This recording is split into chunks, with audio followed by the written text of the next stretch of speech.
Happy mother's day. మరి మా తరపు నుంచి మరి మేము మనస్ఫూర్తిగా మీకు శుభాలు తెలియజేస్తున్నాము. ఈరోజు ఒకవేళ నిజంగా మదర్స్ డే స్పెషల్ ఏంటంటే, దేవుడు ప్రేమ తర్వాత మళ్ళీ అంత ప్రేమకి ఒక ప్రాముఖ్యత ఉంది అంటే అది తల్లి ప్రేమ అనే చెప్పాలి. మనం తల్లి ప్రేమ వర్ణించలేము. ఎంతో స్వచ్ఛమైన ప్రేమ. ఏ ఒక్కరినైనా చిన్నపిల్లల దగ్గర నుంచి పెద్దవారి వరకు కూడా వారి తల్లి గురించి కానీ వారి అమ్మ గురించి కానీ మాట్లాడుతున్నప్పుడు ఖచ్చితంగా హృదయాన్ని త్రాకే విధంగా ప్రతి ఒక్కరు కూడా స్పందించడం జరుగుతుంది. అంటే మనం దేవుని ప్రేమ తర్వాత మళ్ళీ అలాంటి ప్రేమ, మరి మనకి దేవుడు ఎలాంటి స్వచ్ఛమైన ప్రేమను అందించాడో, మరి తల్లి ప్రేమే పిల్లలకి అంత స్వచ్ఛంగా మళ్ళీ తర్వాతగా తల్లి ప్రేమే అందిస్తుంది. సో దాన్ని బట్టి నేను ఎంతగానో మరి ధన్యురాల్ని, అంత గొప్ప ప్రేమను పొందుకున్నాను. దేవుని ప్రేమనే కాకుండా తల్లి ప్రేమను కూడా పొందుకున్నాను. ఈరోజు తల్లి యొక్క బాధ్యతలు, ఈ అంశాన్ని నేను తీసుకోవాలని ఆశపడుచున్నాను. ఎందుకంటే పేరెంట్స్గా, ఒక తల్లిగా నీ బాధ్యత ఏంటి, దేవుడు నీకు అప్పగించిన పిల్లల పట్ల నువ్వే విధంగా ప్రవర్తించాలి, ఏ విధంగా ఈ భూమి మీద వారి పట్ల ఆ యొక్క నీకు ఇచ్చినటువంటి ఆ యొక్క ధన్యతను, అంటే ఆ స్వాస్థ్యమును నువ్వే విధంగా నడిపించాలి అన్న విషయానికి వస్తే తల్లి కొన్ని బాధ్యతలను కలిగి ఉండాలి. ఒక పేరెంట్స్గా దేవుడు మనల్ని నమ్మి మనకి పిల్లల్ని ఇస్తాడు. ఖచ్చితంగా మరి పిల్లల్ని కలిగిన మనము, ఒకవేళ నీ కన్న పిల్లలు అవ్వచ్చు, నీ ఆత్మీయ పిల్లలు అవ్వచ్చు, లేకపోతే నీ మీద డిపెండ్ అయ్యి నువ్వు చూసుకుంటున్న నీ యొక్క ఆధ్వర్యంలో ఉన్నటువంటి ప్రతి ఒక్కరు కూడా నీకు పిల్లలుగా దేవుడు చెప్తున్నాడు. ఈరోజు నీ కింద ఉన్న వారిని నువ్వు ఏ విధంగా బాధ్యత వహించి ముందుకు తీసుకువెళ్ళాలి. ఈ లోకంలో అనేకమైన మార్గాలు ఉన్నాయి, అనేకమైన ఆలోచనలు ఉన్నాయి, అనేక రకాలైనటువంటి పద్ధతులు ఉన్నాయి. కానీ నీవు దేవుని బిడ్డగా, నువ్వు విశ్వాసిగా నీకున్న పిల్లల్ని కానీ, నీ మీద ఆధారపడిన వారిని కానీ, లేకపోతే నీ దగ్గర ఉన్నటువంటి వారిని కానీ నువ్వే విధంగా ప్రేమించాలి, ఏ విధంగా దేవుని యొక్క చిత్తానికి కానీ దేవుని యొక్క పద్ధతిలో దేవుడు ఆశపడిన రీతిలో నువ్వు నడిపించాలో నీకు కొన్ని విషయాలు తెలియాలి. ఈ విషయాన్ని ధ్యానించినప్పుడు పరిశుద్ధాత్మ దేవుడు కొన్ని మాటలు నా హృదయంలో ఉంచాడు. సో ఆయన యొక్క ఉద్దేశాన్ని మీ ముందు పెట్టాలని ఆశపడుతున్నాను. ఒక తల్లి, తీతుకు 2వ అధ్యాయము 4 నుంచి 5 వచనాలు.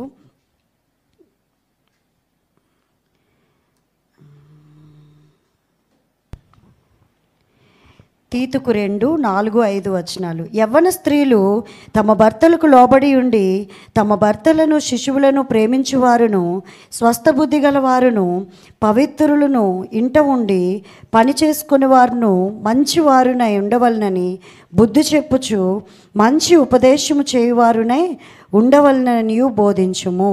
హల్లెలూయా. ఎలా ఉండాలంట? మంచి ఉపదేశం బోధించాలి. నీకున్న వారికి నువ్వు ఖచ్చితంగా నువ్వు ఒక ఉపదేశపూర్వకంగా, ఒక క్రమబద్ధంగా, నువ్వు ఒక ప్రేమగా, నీవు అనుకున్న దాన్ని పిల్లలు నేర్చుకునే విధంగా, వారు మంచి స్థాయిలో మంచి వ్యక్తిత్వం కలిగి ఒక మంచి మార్గంలో వెళ్ళాలంటే ఖచ్చితంగా మంచి ఉపదేశమునే ఉన్నది.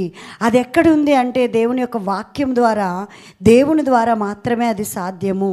ఒకవేళ నీకు ఆ యొక్క నడిపింపు కానీ ఆ యొక్క ఉపదేశం కానీ నీకు తెలిస్తే, నువ్వు దేవుని దగ్గర నుంచి నువ్వు పొందుకుంటే ఖచ్చితంగా నీ పిల్లలకి నువ్వు బోధించగలవు. కాబట్టి ప్రతి ఒక్కరూ కూడా గమనించాల్సిన విషయం ఏంటంటే, నీ పిల్లలకి ఒక తల్లిగా, తండ్రిగా నీవు అనుకూలత, అంటే దగ్గరగా ఉండాలి. ఎలా ఆలోచించాలంటే అందుబాటులో ఉండాలి. నువ్వు దగ్గరగా ఎప్పుడైతే నీ పిల్లలకు ఉండడానికి నువ్వు ఇష్టపడతావో ఆటోమేటిక్గా నీ యొక్క అవైలబిలిటీ వాళ్ళకి దగ్గరగా ఉన్నప్పుడు నీ మీద ప్రేమ, నువ్వు చెప్పిన మాట మీద గౌరవము ఇంకా పెరుగుతూ ఉంటుంది. కాబట్టి మరి పేరెంట్స్ అయిన వాళ్ళు పిల్లలకి దగ్గరగా ఉండడానికి ప్రయత్నం చేయాలి. వాళ్ళు పడుకున్నప్పుడు అమ్మ పక్కన ఉండాలి, వాళ్ళు లేస్తున్నప్పుడు పక్కన ఉండాలి, వాళ్ళు నడుస్తున్నప్పుడు పక్కన ఉండాలి. వారు చేసే ప్రతి పనిలో కూడా అమ్మ, డాడీ ఖచ్చితంగా ఉండాలి. ఎప్పుడైతే అలా అనుకూలతతో అంటే అనుగుణంగా అంటే దగ్గరగా నువ్వు ఎప్పుడైతే నువ్వు పేరెంట్గా నీ పిల్లలకి దగ్గరగా ఉంటావో వాళ్ళు ఖచ్చితంగా ప్రతి సూచన, ప్రతి సలహా, ప్రతి ఒక్కటి కూడా మరి నిన్ను అడిగే వాళ్ళు ముందుకు వెళ్తారు. ఖచ్చితంగా వాళ్ళకి దగ్గరగా ఉన్నప్పుడు ఏమవుతుందంటే వారి ప్రతి ఆలోచన కూడా నీకు తెలుస్తుంది, నీ ఆలోచన కూడా వాళ్ళకి తెలియచేయడానికి అవకాశం ఉంటుంది. కాబట్టి ఒక మదర్గా, ఒక తండ్రిగా నువ్వు ఖచ్చితంగా నీ పిల్లలకి మరి అందుబాటులో ఉండాలి. నువ్వు అందుబాటులో ఉన్నప్పుడు ఏమవుతుందంటే దేవుని యొక్క వాక్యాన్ని కానీ, దేవుని యొక్క మాటను కానీ, లేకపోతే ఒక మంచి విషయాన్ని కానీ, భూమి మీద వారు ఎలా జీవించాలో నువ్వు అనుకుంటావు. నువ్వు హృదయంలో అనుకుంటావు, నా పిల్లలు బాగుండాలి, నా పిల్లలు మంచిగా చదువుకోవాలి, నా పిల్లలకి మంచి భవిష్యత్తు ఇవ్వాలి, నేను ఈరోజు కష్టపడి పెరిగినా రేపు పొద్దున్న నా పిల్లలు కష్టపడకుండా ఒక మంచి లైఫ్ని వాళ్ళకి మరి పరిచయం చేయాలి. నా లైఫ్ లాగా వాళ్ళ జీవితం అలా అయిపోకూడదు, వాళ్ళు ఒక బెస్ట్ పొజిషన్లో ఉండాలి, నాలాంటి కష్టము నా పిల్లలు పడకూడదు అనేటువంటి ఆలోచన నువ్వు కలిగి ఉంటావు. కానీ ప్రాక్టికల్కి వచ్చేటప్పటికి నీ హృదయంలో ఉన్న ఆలోచనలు కానీ, నువ్వు ఆలోచిస్తున్నటువంటి మంచి భవిష్యత్తు కానీ వారికి తెలియదు. ఎప్పుడైతే నువ్వు అందుబాటులో ఉంటావో, ఎప్పుడైతే కూడా వాళ్ళతో ఉండి ప్రతిరోజు కూడా నీ విషయాలన్నీ కూడా వాళ్ళతో షేర్ చేసుకొని వారి ఆలోచనలు కూడా నువ్వు గుర్తెరిగి నువ్వు ముందుకు వెళ్తున్నప్పుడు ఖచ్చితంగా నువ్వు ఎలాగైతే ఆశపడుతున్నావో, ఏ విధంగా అయితే నువ్వు కోరుకుంటున్నావో దేవుని మీద ఆధారపడినప్పుడు నీవు దేవుడి మీద ఆధారపడాలి, దేవుడి మీద ఆధారపడడు నీ పిల్లలకి నువ్వు నేర్పించాలి. అలా జరిగినప్పుడు ఆయన చిత్తానుసారంగా ఆయన నీతిని, రాజ్యాన్ని వెతికేవారిగా నీవు మాత్రమే కాకుండా నీ పిల్లలు కూడా ఉంటారని దేవుని వాక్యం సెలవిస్తుంది. కాబట్టి ఖచ్చితంగా ఫ్రెండ్లీ నేచర్ ఉండాలి. ప్రతి ఒక్క విషయాన్ని కూడా నీతో షేర్ చేసుకునే విధంగా నువ్వు ఆ విధంగా వాళ్ళు మూవ్ అయ్యే విధంగా నువ్వు ప్రవర్తించాలి. ప్రతి ఒక్క దాన్ని కూడా నీకు చెప్పే విధంగా నువ్వు కూడా ఇంట్లో ప్రతి విషయం కూడా వారికి తెలియచేసే విధంగా ఖచ్చితంగా మరి వాళ్ళకి తెలియచేయాలి. అమ్మ దగ్గర అమ్మ ఇచ్చే గిఫ్ట్ ఏంటి తెలుసా? ఒక పేరెంట్గా నీ పిల్లలకి నువ్వు ఇచ్చే గిఫ్ట్ ఏంటంటే, గ్రేటెస్ట్ గిఫ్ట్ ఏంటంటే నువ్వు వారికి అందుబాటులో ఉండడం, వారి విషయాలన్నీ కూడా తెలుసుకోవడం, వారి ఆలోచనలన్నీ కూడా తెలుసుకోవడం, నీవేమనుకున్నా కూడా వారితో చెప్పడం. అది చిన్నప్పటి నుంచే రావాలండి. చిన్నప్పటి నుంచి కూడా నేను అంటాను, ఈరోజు ఒక వ్యక్తి, ఒక బాబు కానీ ఒక పాప కానీ తొలగిపోయారంటే ఖచ్చితంగా పేరెంట్స్ మిస్టేక్ లేకుండా వారి జీవితంలో సాతానుడు ప్రవేశించడు. నువ్వు చిన్నప్పటి నుంచే మరి ఆ యొక్క విషయాలు గమనించుకొని దేవుని యొక్క వాక్యాన్ని ఆధారం చేసుకొని నువ్వు దగ్గరగా ఉంటూ ఆ బిడ్డకి నువ్వు నేర్పించినప్పుడు తను మరి పెద్ద అయిన తర్వాత తొలగిపోడు. బాలుడు నడవవలసిన త్రోవని తను నడిపినప్పుడు పెద్ద అయినప్పుడు తను ఎప్పుడు కూడా మరి తొలగిపోకుండా దేవుని యొక్క నీతిని నెరవేర్చే బిడ్డగా నీ బిడ్డలు ఉంటారు. కాబట్టి అది జ్ఞాపకం చేసుకోవాలి. వారికి అందుబాటులో ఉండేటువంటి విధంగా మనం పిల్లల్ని చూసుకోవాలి. మనం కూడా దేవునికి అందుబాటులో, దేవుడు ఎప్పుడు మనల్ని ప్రేమిస్తాడు, ఎప్పుడు మనల్ని ఆయన కంటికి రెప్పలా కాయకపోతే ఒక్కసారిగానే ఆయన హస్తాన్ని మనం ఎదురించి తీస్తే ఈ భూమి మీద మనల్ని ఎవరు కూడా బ్రతికించలేరు, మరి తప్పించుకోలేము. ఏ సాతాను సంబంధమైనటువంటి ఏ అపకీయుడు రాకుండా ఆయన నిత్యము నీకు అందుబాటులో, నిత్యము ఆయన నీ మీద దృష్టి ఉంచి ప్రేమిస్తున్నాడు. కాబట్టే ఈరోజు మనము సజీవంగా దేవుని యొక్క సన్నిధిలో ఉన్నాము. నమ్మిన వారు గట్టిగా హల్లెలూయా చెప్దామా?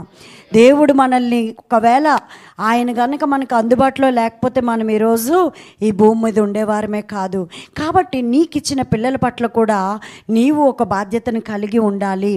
అలాంటి బాధ్యతను కలిగి ఉన్నప్పుడు అన్ని విషయాల్లో కూడా మరి దేవుడు వారిని కూడా ఒక గొప్ప నువ్వు అనుకున్న రీతిలో ఉండేటువంటి అవకాశము వస్తుంది. రెండవదిగా ఇన్వాల్వ్మెంట్. పిల్లలతో ఎప్పుడు కూడా కలిసిపోవాలి. నీవు పెద్దవాడు కదా, నేను చెప్పింది వినాలి, నువ్వు పిల్లవాడు కదా, నువ్వు నేనేది చెప్తే అదే వినాలి అని చెప్పి ఒక కోపోద్రేకమైనటువంటి భావన పిల్లల్ని చాలా హర్ట్ చేస్తుంది. ఖచ్చితంగా నువ్వేం చెప్పాలనుకున్నా చాలా కలిసిపోయి చాలా ఫ్రెండ్లీగా వారి ఒక వయసులోనికి వెళ్ళిపోయి నువ్వు మాట్లాడినప్పుడు వాళ్ళు ఈజీగా హ్యాపీగా రిసీవ్ చేసుకుంటారు. పేరెంట్స్గా ఈ విషయాలు మీరు గమనించుకున్నట్లయితే దేవుని దగ్గర నుంచి తొలగిపోరు వాళ్ళు. నువ్వేదైతే అనుకున్నావో దానికి మించి అడిగిన దానికన్నా, ఊహించిన దానికన్నా అధికమైన మేలు దేవుడు మీ బిడ్డల జీవితాల్లో జరిగిస్తాడు. కాబట్టి మరి వారి ఆలోచనలు మీకు తెలియాలి, మీ ఆలోచనలు వారికి తెలియాలి. ప్రాసెసింగ్ లైఫ్ ప్రతిదీ కూడా వాళ్ళకి తెరిచిన పుస్తకంలా ఉండాలి. ఏది కూడా వాళ్ళ దగ్గర దాచకుండా ప్రతి పరిస్థితిని కూడా వాళ్ళకి నేర్పించాలి. ప్రతి విషయాన్ని డిస్కస్ చేయాలి. ఏమనుకుంటున్నాం, కుటుంబం విలువేంటి, మీ ఇంట్లో ఎంతమంది ఉన్నారు, వారి పట్ల ఎలా ప్రవర్తించాలి, వారి పట్ల ఏ విధంగా ఉండాలి. ఒకవేళ నువ్వు అది నేర్పించకపోతే రేపొద్దున్న పెద్ద అయిన తర్వాత మా బాబు వినడండి, మా బాబు అస్సలు పట్టించుకోవట్లేదండి, మా బాబుకి కోపం ఎక్కువండి, మా బాబు చాలా మూర్ఖుడండి, అసలు తనకి ఒక కంఫర్ట్ లైఫ్ అలవాటండి, మా బాబు అలాంటి ప్లేస్కి వచ్చి అందరితో మూవ్ అవ్వలేడండి, లేకపోతే చర్చ్కి వస్తే మరి అలాంటి ప్లేసుల్లో మా బాబు ఉండలేడు, గాలి తగలాలి, ఏసీ లైఫ్ అలవాటండి, కారులోనే ఉన్నవారు చాలాసార్లు చాలా కుటుంబాల్లో, మేము అనేక ప్రాంతాలకు వెళ్తున్నాం, చాలా కుటుంబాల్లో పేరెంట్స్ కవర్ చేస్తారు పిల్లల్ని. కానీ నువ్వు చిన్నప్పటి నుంచే ప్రతిదీ కూడా వారికి నేర్పించాలి. వాళ్ళు నేల మీద పడుకోవడం నేర్పించాలి. వారు ఎక్కడున్నా ఒక్కటి గుర్తుపెట్టుకోవాలి, దేవుని సన్నిధి విషయంలో, దైవ కార్యం విషయంలో ఒక విశ్వాసిగా, నువ్వు దేవుని నమ్మిన బిడ్డగా నీవు దేవుని యొక్క వాక్యాన్ని వారి హృదయంలో పెట్టకపోతే చాలా భయంకరంగా వాళ్ళ హృదయం ఖాళీగా ఉంటే ఏమవుతుందంటే, నీవు ఒకవేళ దేవుని వాక్యాన్ని నింపకపోతే, నీవు ఒకవేళ దేవుని మార్గంలో నడిపించకపోతే సాతానుడు రెడీగా ఉన్నాడు. ఆ ఖాళీ హృదయంలో ఏమవుతుందంటే సాతానుడు నింపాల్సినవన్నీ నింపేస్తాడు. అది ఫ్రెండ్స్ ద్వారా అవ్వచ్చు, ఫోన్ ద్వారా అవ్వచ్చు, లేకపోతే ఇంకా వేరే విషయాల ద్వారా అవ్వచ్చు. మరి ఆ ఖాళీ హృదయంలో మరి చెత్త ఎక్కక ముందే నువ్వేం చేయాలి, జాగ్రత్త కలిగి ఒక పేరెంట్గా నువ్వు దేవుని యొక్క వాక్యాన్ని నీ పిల్లల హృదయంలోకి ఎక్కించాలి. ఎప్పుడైతే మీ పిల్లలకి మీరు ఫస్ట్ టీచర్ అవ్వాలి, వాళ్ళు స్కూల్కి వెళ్ళకముందే ఒక మదర్గా, ఒక ఫాదర్గా ఒక బెస్ట్ టీచర్ ఎవరంటే మా మమ్మీ డాడీ అని వాళ్ళు చెప్పే విధంగా నువ్వు బోధించే వ్యక్తిగా ఉండాలి. కీర్తనలు 78 మరి 5 నుంచి 8 వచనాలు నేను చదువుతాను.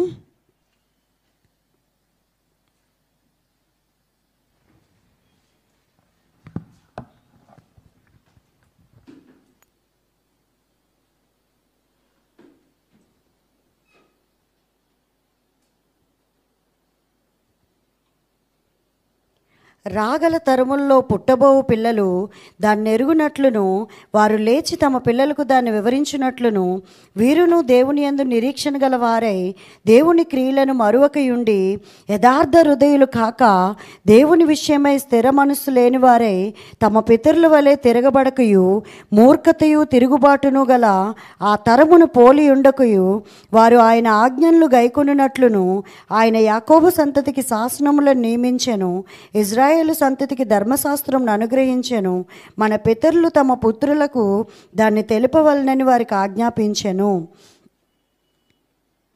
ఈ మాట మీరు జ్ఞాపకం చేసుకుంటే తరాలు తర్వాత ఇప్పుడు మీరు గనక ఈ బాధ్యతను మీరు పక్కన పెట్టి మీరు మర్చిపోయి పర్లేదులే, అవుతుందిలే, ఖచ్చితంగా నేర్చుకుంటాడులే, ఆడు సమయం వచ్చినప్పుడు వాడికే తెలుస్తుందిలే అని మీరు నెగ్లెక్ట్ చేస్తే మరి తిరగబడే తరాల్లాగా మీ పిల్లలు మారిపోతారు. ఇప్పుడు మీ వయసు కాకుండా నెక్స్ట్ జనరేషన్ పాడైపోతుంది అంటే అదొక పేరెంట్స్గా మీ మిస్టేక్ అని దేవుడు చెప్తున్నాడు. ఖచ్చితంగా నీ పిల్లల పట్ల నువ్వు బాధ్యతను కలిగి ఉండాలి. దైవ కార్యాలని నీ పిల్లలకి తెలియచేయాలి. ఖచ్చితంగా చర్చ్కి వెళ్ళడం నేర్పించాలి, సండే స్కూల్ నేర్పించాలి, వాళ్ళు ప్రార్థన చేయడం నేర్పించాలి, వారికి వాక్యం చదవడం నేర్పించాలి.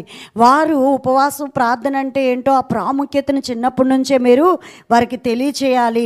వర్షిప్ చేయడం, దేవుడు వారికి ఇచ్చిన దాన్ని బట్టి, వారు ఏదైతే కలిగి ఉన్నారో దాన్ని బట్టి దేవునికి థ్యాంక్స్ చెప్పడం మీరు నేర్పించాలి. ఇవన్నీ కూడా చిన్నప్పుడు జరగలేనప్పుడే పెద్ద అయిన తర్వాత వారి జీవితంలో మూర్ఖత్వం కానీ, కోపం కానీ, తిరుగుబాటు స్వభావం కానీ ఇవన్నీ కూడా చోటు చేసుకుంటాయి. కానీ నువ్వు చిన్నప్పటి నుంచే ప్రతిరోజు కూడా ప్రార్థన చేయాలి, వాక్యం చదవాలి. అలాగే మరి మనకి ఇచ్చిన దాన్ని బట్టి, ఫుడ్ని బట్టి, బట్టలను బట్టి, ఇల్లుని బట్టి, సమస్తాన్ని బట్టి, ఇచ్చిన జాబ్ని బట్టి ఇదిగో ఈరోజు డాడీ తీసుకొచ్చి మీకు ఫుడ్ పెడుతున్నారంటే అది దేవుడిచ్చింది, కాబట్టి మనం దేవుడికి థ్యాంక్స్ చెప్పాలి అన్న విషయాన్ని కూడా మీరు చిన్నప్పటి నుంచే పిల్లలకి నేర్పించాలి. అలాగే మా అబ్బాయికి ఇది ఇష్టం ఉండదండి, అది ఇష్టం ఉండదండి, అలా ఉండడండి, ఇలా ఉండడండి కాదు, చర్చ్లో కంఫర్ట్ ఉండదండి, అందరితో మాట్లాడలేడండి, ఇది ఎక్కువ నేను వింటున్నాను. దయచేసి తల్లులైన వారు, పేరెంట్స్ అయిన వారు గమనించాలి. మీరు ఖచ్చితంగా ఏం చెప్పాలో తెలుసా? దేవుని సన్నిధికి వెళ్తే మరి రాయి మీద కూర్చున్నా, రప్ప మీద కూర్చున్నా దేవుని ఆశీర్వాదాలు రావాలంటే దేవుని సన్నిధికి వెళ్ళాలి. నువ్వు ఎక్కడికి వెళ్ళినా దేవుని యొక్క సన్నిధిని మర్చిపోకూడదు అని ఖచ్చితంగా చిన్నప్పటి నుంచే వారికి తెలియచేయాలి.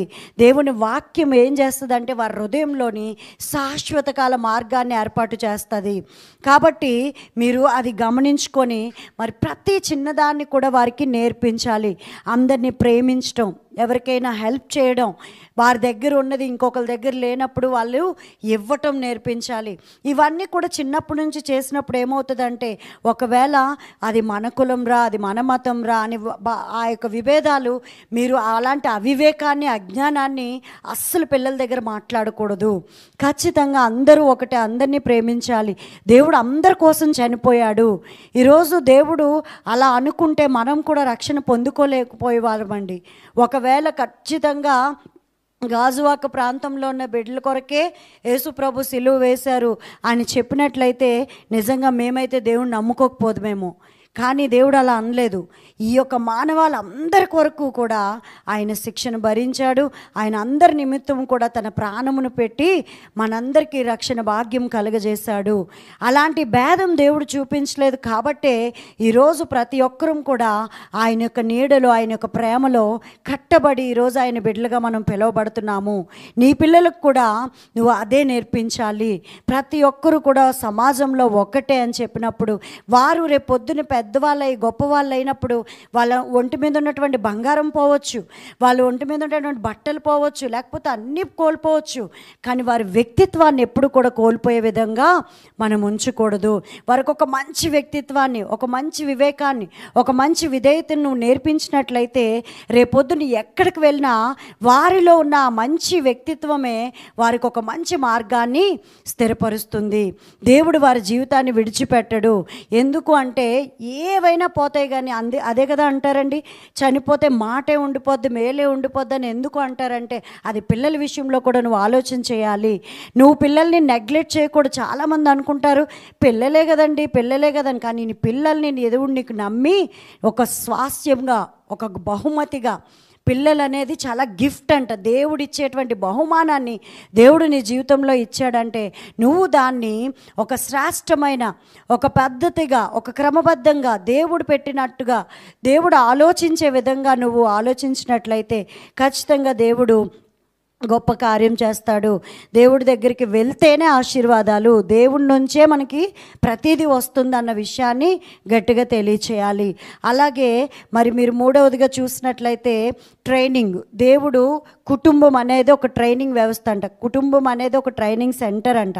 నువ్వు కుటుంబంలో ఏదైతే అలవాటు చేస్తావో, కుటుంబంలో ఏదైతే నువ్వు నేర్పిస్తావో, ఏదైతే ట్రైన్ చేస్తావో అప్పుడే వాడి జీవితం ఫలభరితంగా ఉంటుంది.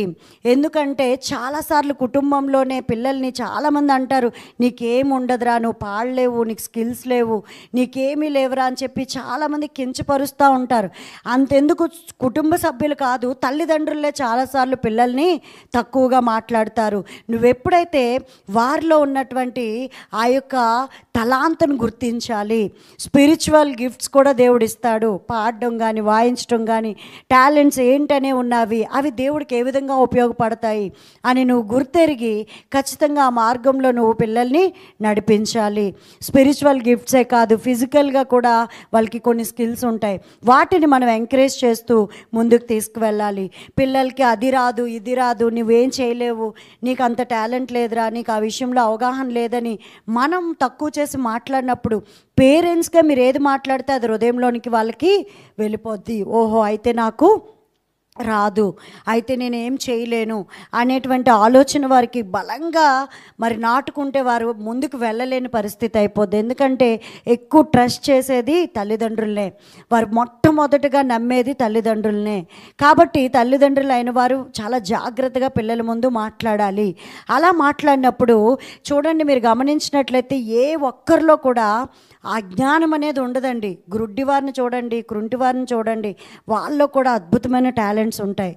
ఏ మనిషిని కూడా దేవుడు నిష్ప్రయోజనంగా ఎంచలేదు. ప్రతి ఒక్కరిలో ఒక అందమైన కోణం ఉంటుంది, ఒక వివేకం ఉంటుంది, ఒక మంచి మనస్సాక్షి ఉంటుంది, మంచి వ్యక్తిత్వం ఉంటుంది. కాబట్టి ఆ జ్ఞానాన్ని గుర్తించి ఖచ్చితంగా పాజిటివ్గా వారిని నడిపించేటువంటి జ్ఞానం కలిగి మనము జీవించాలి. Next discipline. చాలాసార్లు అంటారు, మా పిల్లలకి చాలా మంచి ఆహారం పెడుతున్నామండి, మేము ఎన్ని కష్టాలు పడినా వాళ్ళ విషయంలో మాత్రం చాలా బాగా మంచిగా తిండి పెడుతున్నాం, చాలా మంచి బట్టలు కొంటున్నాం. మేము ఆ రోజుల్లో 200-300 షర్ట్లు మరి రోడ్డు మీద కొనుక్కునే వాళ్ళం, కానీ పిల్లలకి మంచి బ్రాండెడ్ మంచిగా వాళ్ళకి తీసుకెళ్ళి కొంటున్నాం. ఎందుకంటే నాలాగా నా పిల్లలు ఉండకూడదని నేను వాళ్ళకి బెస్టే ఇస్తున్నానండి అని అంటారు. చాలామంది తల్లిదండ్రులు చెప్పిన మాట అది. కానీ నువ్వు ఎంత ఫెసిలిటీస్ ఇచ్చినా, ఎంత కంఫర్ట్స్ ఇచ్చినా, ఎంత మంచి రిచ్ లైఫ్ చూపించినా, వాళ్ళకి శ్రేష్టమైన జీవితాన్ని నువ్వు అందించినా, మంచి ఫుడ్ పెట్టినా, క్రమశిక్షణ అనేది లేకపోతే, డిసిప్లిన్ లేకపోతే, నువ్వు నిజంగా వారిని మూర్ఖుల్లాగా పొగరుబోతుల్లాగా తయారు చేసిన వారు అవుతారు. ఖచ్చితంగా మీరు ఎంత మంచి ఫెసిలిటీస్ ఇచ్చినా క్రమబద్ధంగా దేవునికి మనుషులకి లోబడే మనస్తత్వాన్ని మీరు నేర్పించాలి. గర్విష్ఠులు అవ్వకుండా వారు తప్పించబడాలంటే, రేపన్న రోజు ఇంకొకరు ఎవరో సఫర్ అవ్వకుండా వారు శ్రేష్టంగా ఉండాలంటే మిస్టేక్ అనేది మనమే చేయకూడదు. హెబ్రీ 12:5-11 వచనాలు, సామెతలు 13:24, సామెతలు 19:18, సామెతలు 29:15-17, సామెతలు 23:13-14 వచనాలు చూస్తే పిల్లలైన వారికి మరి అద్భుతమైన వాక్యాలు వ్రాయబడి ఉన్నాయి. ఖచ్చితంగా పిల్లలైన వారికి ఈ వాక్యాల్ని నేర్పించాలి. వీటి ద్వారా వీరు తెలుసుకునేటువంటి ఆ ప్రాముఖ్యతను, అంటే ఆ దేవుని యొక్క ఆ ఉద్దేశాన్ని తెలుసుకునే విధంగా పిల్లల కొరకు మీరు ఖచ్చితంగా నేర్పించాలి. నెక్స్ట్ మరి 5వది ఏంటంటే నర్చర్, అంటే జయ అపజయాలను అంగీకరించడం. చాలామంది పిల్లల్లో మీరు గమనించినట్లయితే సంతోషం వస్తే చాలా హ్యాపీ అయిపోవడం, బాధ కలిగితే అలా డౌన్ అయిపోవడం, ఫీవర్ వచ్చేయడం, లేకపోతే చాలా వీక్ అయిపోవడం, ఆ మైండ్ మీద దాడి శరీరం మీద పడి మరి అలా కృంగిపోవడం, ఇలాంటివి ఏంటవుతాయంటే అది సడన్గా జరిగేది కాదు. చిన్నప్పటి నుంచి కూడా దాన్ని గమనించి బాధ వస్తే కృంగిపోవడం ఇలాంటివి జరుగుతున్నాయి. కాబట్టే చాలామంది యవనస్తులు మంచిగా ఫెయిల్ అవ్వకుండా మరి చక్కగా పాస్ అయితే చాలా హ్యాపీగా ఉంటారు. తర్వాత ఏదైనా ఎడ్యుకేషన్ విషయంలో కానీ ఏదైనా వాళ్ళ హృదయంలో లేకపోతే హర్టింగ్స్, లేకపోతే ఏదైనా లవ్ ఫెయిల్యూర్, ఇలాంటి పరిస్థితులు ఎదురైనప్పుడు వెంటనే కృంగిపోయి వారు ఏం చేస్తున్నారంటే చాలా భయంకరమైన తొందరపాటు నిర్ణయాలు తీసుకొని ఆత్మహత్యలు చేసుకుంటున్నారు. ఇది ఎందుకు జరుగుతుంది అంటే అది చిన్నప్పటి నుంచే మనం గుర్తించాలి. ఎలాంటి కష్టం వచ్చినా, నష్టం వచ్చినా దాన్ని దాటుకొని ముందుకు వెళ్తూ సాధించేటువంటి ఆ యొక్క మనస్సుని మనమే ప్రాక్టీస్ చేసే విధంగా మనం చిన్నప్పటి నుంచి నేర్పించాలి. ఇలాంటి వాళ్ళు ఇప్పుడు మీరు అనుకోవచ్చు, చాలామంది యవనస్తులారా, ఇదిగో నా మాటలు వింటున్న నీతో దేవుడు మాట్లాడుతున్నాడు. నువ్వు అనుకోవచ్చు, నేను చనిపోతే మా మమ్మీకి ఇంకెవరైనా వస్తారు. కానీ నువ్వు గుర్తుపెట్టుకోవాలి, నీలాంటి పిల్లలు మళ్ళీ నీ తల్లికి దొరకరు. నీవు ఇంకా నీ తల్లికి సెకండ్ ఆప్షన్ లేదు. నీ స్థానాన్ని మళ్ళీ మరి పూర్తి చేయగలిగినటువంటి వారు ఎవ్వరు కూడా ఈ భూమి మీద ఉండరు. ఆ ఒక్క సెన్సిటివ్ విషయం అర్థం చేసుకోకుండా చాలామంది ఎవరెవరి కోసమో ఏయో విషయాల కోసమో వారి మనస్సాక్షిని బట్టి తొందరపాటు నిర్ణయాలు తీసుకొని ఈజీగా డెసిషన్ తీసుకొని మరి జీవితాలు నాశనం చేసుకుంటున్నారు. ఈరోజు పేరెంట్స్గా ఈ విషయాన్ని నువ్వు కూడా గుర్తించాలి. చిన్నప్పటి నుంచే వారు ఏ పరిస్థితిలో ఉన్నారో దాన్ని గమనించుకుంటూ ఆ యొక్క దేవుని దేవుణ్ణి అడిగితే ఖచ్చితంగా నీకు జ్ఞానం ఇస్తాడు దేవుడు. దేవుని మీద ఆధారపడడం నేర్చుకోవాలి. నీవు ఆధారపడమే కాకుండా నీ పిల్లల్ని కూడా ఆ విధంగా నువ్వు నడిపిస్తే రేపొద్దున వాడు ఒక సైన్, అంటే అంటే ఇలాంటి వాడు అలాంటి వాడు అన్నటువంటి ఒక ముద్ర అనేది నీ పిల్లల మీద పడకుండా దేవుడు మరి ఆ యొక్క రక్తంలో భద్రపరిచి గొప్ప అందరికీ సమాధానకరంగా, సంతోషకరంగా, ప్రయోజనకరంగా నీ పిల్లల్ని దేవుడు పెట్టడానికి ఇష్టపడుతున్నాడు. ఎన్నిసార్లు పడిపోయావన్నది ఇంపార్టెంట్ కాదండి. మీరు ఎన్నిసార్లు మళ్ళీ తిరిగి లేవపబడుతున్నారు. ఒకవేళ పడిపోయి తిరిగి లేవకపోవడం అపజయం, కానీ నువ్వు పడిపోయి లేచిన తర్వాత నువ్వు సాధిస్తే అది జయంగా మారుతుంది. కాబట్టి ఏ ఫెయిల్యూర్ కూడా చాలా హైలైట్ చేసి దాన్ని ఏదో అయిపోయింది అన్నటువంటి ఆ యొక్క భయంకరమైనటువంటి బాధలోనికి వెళ్ళిపోయి అనేకులు మరి చాలా చిన్నదాని కోసం లైఫ్ని స్పాయిల్ చేసుకుంటున్నారు. దేవుడు ఆలోచించిన ఉద్దేశం వేరు. నీవు భూమి మీద నీ తల్లి గర్భమందు దేవుడు నువ్వు పుట్టావంటే అదొక ప్రణాళిక, ఒక పర్పస్తో దేవుడు ఈ భూమి మీదకి నిన్ను తీసుకొచ్చాడు. కాబట్టి దాన్ని గమనించుకోవాలి. నెక్స్ట్ ఏంటంటే తల్లిదండ్రుల మాదిరి. మనం ఏం మాట్లాడుతున్నామో ఖచ్చితంగా మన జీవితం ఏంటో ఖచ్చితంగా చూపించాలి. పిల్లలు నువ్వు ఏదైతే బోధ చేస్తున్నావో, ఏ బుద్ధి అయితే చెప్తున్నావో ఆ బుద్ధిని నువ్వు కూడా కలిగి జీవించాలి. వాళ్ళు ఎంత తెలివైన వాళ్ళు అంటే ఆ రెండు కళ్ళు మనల్ని గమనిస్తున్నాయి అంటారు చూసారా, అవే రెండు కళ్ళు. అలాగా ప్రతిదీ అబ్జర్వ్ చేస్తారు. నీ పిల్లలకు నువ్వు ఎంత మంచిగా ఉన్నా, ఏం చేసినా, నీ డ్రెస్సింగ్, నీ ఫోన్ కాల్స్, నీ మాటలు, నీ పనులు ప్రతిదీ చాలా క్లియర్గా అబ్జర్వ్ చేస్తారు. కాబట్టి ఒక తల్లిదండ్రులుగా నువ్వేదైతే బోధ చేస్తున్నావో, ఏదైతే నేర్పిస్తున్నావో దాన్ని నీవు కూడా కలిగి ఉండడానికి ప్రయత్నం చేయాలి. మనం అనుకుంటాం చిన్నపిల్లలే కదా వాళ్ళకి ఏం తెలుస్తుందిలేండి అనుకుంటాం, కానీ ప్రతిదీ కూడా ఈచ్ అండ్ ప్రతి పాయింట్ కూడా వాళ్ళు అబ్జర్వ్ చేస్తారు. నిన్ను చూసి వాళ్ళు నేర్చుకుంటారు. నిన్ను మించి వాళ్ళు ఎక్కడికి దాటి వెళ్ళిపోరు. ఒకవేళ దాటి వెళ్ళారంటే మిస్టేక్ మనలోనే ఉంటుంది. ఖచ్చితంగా దేవుడి మీద ఆధారపడడం, దేవుని యొక్క ఉద్దేశాన్ని, దేవుని యొక్క పర్పస్ని వాళ్ళకి చిన్నప్పటి నుంచే తెలియచేయాలి. నీ ఆత్మీయ బిడ్డలకైనా, నీ కన్న బిడ్డలకైనా నువ్వు ఆ విధంగా నువ్వు మరి జాగ్రత్త కలిగి, జ్ఞానం కలిగి, వివేకం కలిగి, నీ వ్యక్తిత్వాన్ని బట్టి పిల్లలకు కూడా ఒక మంచి వ్యక్తిత్వాన్ని అందించినప్పుడు వారెన్నడూ కూడా తొలగిపోకుండా మన యొద్ద నుంచి వారు నేర్చుకుంటారన్న విషయాన్ని తల్లిగా నువ్వు జ్ఞాపకం చేసుకోవాలి. అప్పుడు ఎవ్రీ మదర్స్ డే నీకు ఒక హ్యాపీనెస్ తీసుకొస్తుంది. సంవత్సరం గడుస్తున్న కొలది, పిల్లలు పెరుగుతున్న కొలది కూడా వారిలో ఉన్నటువంటి దేవునికి దగ్గర అయ్యేటువంటి ఆ పరిస్థితిని నువ్వు ఎప్పుడైతే అలవాటు చేస్తావో, వారు పెరుగుతుండగా వారిని చూసి నువ్వు సంతోషించి దేవునికి కృతజ్ఞుడిగా నువ్వు ప్రతిదినము ఉండాలనేదే దేవుని యొక్క ఉద్దేశం. చాలాసార్లు మనకి తల్లి ప్రేమ దొరకకపోవచ్చు. ఒకవేళ నువ్వు తల్లిని తండ్రిని కోల్పోయావేమో, ఈ రాత్రికాల సమయంలో దేవుడు ఒక తల్లిగా తండ్రిగా నిన్ను తడుతున్నాడు. నీ కొరకు ఆయన 2000 సంవత్సరముల క్రితము తన ప్రాణమును సైతం లెక్క చేయకుండా, తల్లిదండ్రుల ప్రేమ కంటే కూడా ఎంతో విలువైనటువంటి ప్రేమగా, ఒక స్పెషల్గా దేవుడు నిన్ను ప్రేమించి నీ కొరకు ప్రాణం పెట్టాడు. ఈరోజు దేవుని ప్రేమ నీతో ఉందని మర్చిపోకూడదు. బైబిల్ చెప్తుంది, ఒకవేళ తల్లి తండ్రి లేనివారైతే రాణులు రాజులుగా ఏల్తారని బైబిల్ వాక్యం సెలవిస్తుంది. నువ్వు ఒకవేళ కూతురువైతే, కొడుకువైతే, ఒక వ్యక్తివైతే, నీకెవ్వరూ లేరని నువ్వు బాధపడుతున్నావేమో, రాత్రి పరిశుద్ధాత్మ దేవుడు నిన్ను ఓదారుస్తున్నాడు. నిన్ను దేవుడు బలపరుస్తున్నాడు, ఆదరిస్తున్నాడు. ఈ విషయాన్ని జ్ఞాపకం చేసుకొని మనం మొదట దేవుడి నీతిని, రాజ్యాన్ని వెతికినప్పుడు మనం ఆశపడినవి, మనం తలంచినవి, మనం ఏదైతే ఎక్స్పెక్ట్ చేస్తున్నామో అవన్నీ కూడా మన వెంట తీసుకురావడానికి ఈ రాత్రి దేవుడు సిద్ధంగా ఉన్నాడు. దైవజన్మ, ఈ విషయాన్ని మర్చిపోకూడదు. ప్రతిరోజు కూడా ఏదో